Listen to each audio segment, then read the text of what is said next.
Hi friends, welcome to the next session. Now we would like to see how the critical section problem is addressed in case of preemptive and non-preemptive kernels. So we have two types of kernels. One is preemptive kernel and the other one is non-preemptive kernel. A preemptive is one where a process can be stopped in between and the kernel can be allocated to other process, or the processor can be allocated to other component of the kernel.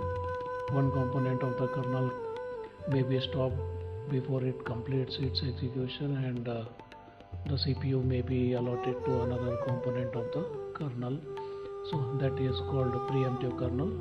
Whereas in non-preemptive kernel, once operation begins, any kernel operation begins, then till the kernel operation is completed, the CPU is not switched. So now when it comes to our critical section problem, then what would happen if we have a preemptive kernel? What would happen if we have non-preemptive kernel? So in case of preemptive kernel, the process or the thread may be stopped in between and other process or other thread may be allowed to continue execution. But before stopping one process or the thread, some resources might be allocated to that particular process or the thread, or the process or the thread which is currently running may be using some shared resource, and while using the shared resource it may be preempted and another process or thread is given chance to continue.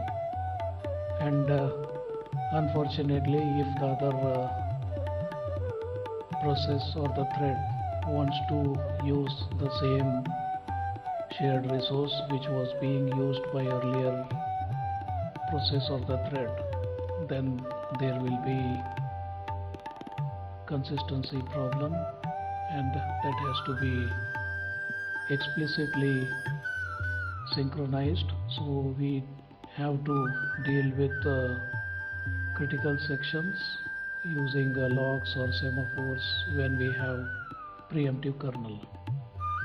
In case of non-preemptive kernel, once one process or the thread begins to execute, until it completes its task, no one else is allowed to continue. Therefore, implicitly the critical sections are handled, because once a process is being executed, whether it is executing the critical section or the remainder section, it doesn't matter. No other process or the thread can interfere and can try to use any shared resource, because it is a non-preemptive kernel, so it will not allow any other process to continue till the current process completes its work. When it comes to responsiveness, the responsiveness is high in preemptive kernel because it supports preemption. Therefore, any process which is currently running may be stopped and other process may be allowed to continue.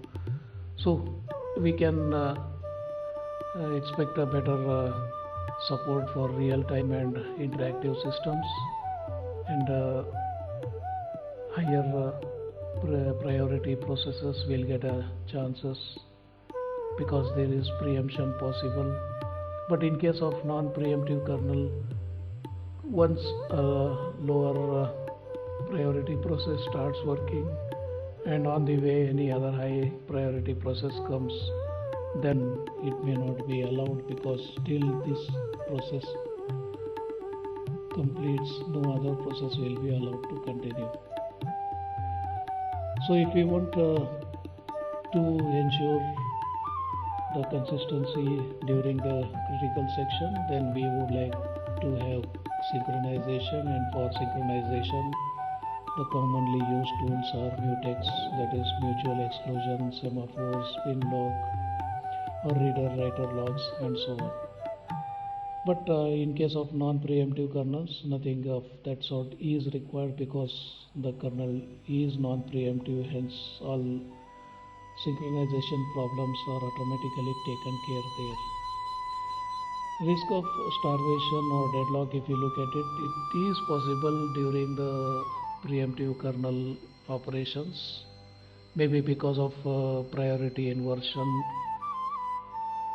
But in case of non-preemptive kernel, it is not possible, because the processes are run in series or in a serialized manner. They are working, so one process works, completes its job, then the next process gets its chance, then the next one, then the next one. So there is nothing like one process is stopped midway and other process is allowed to continue. So first process may reserve some resources, second process may reserve some other resources, and these resources are reserved, and the other processes are requiring them, and if there exists a loop, then it leads to deadlock and all that. So but in case of non-preemptive kernel, there is anytime only one process or one thread is running, and till it completes its job, no other one comes in between, and hence it's almost impossible or almost rare for deadlock or risk of starvation. So that's something about two types of kernels, preemptive kernel, non-preemptive kernel, with respect to the sharing of the resources and critical section, deadlock, synchronization, and all that. So that's it for now. Thank you.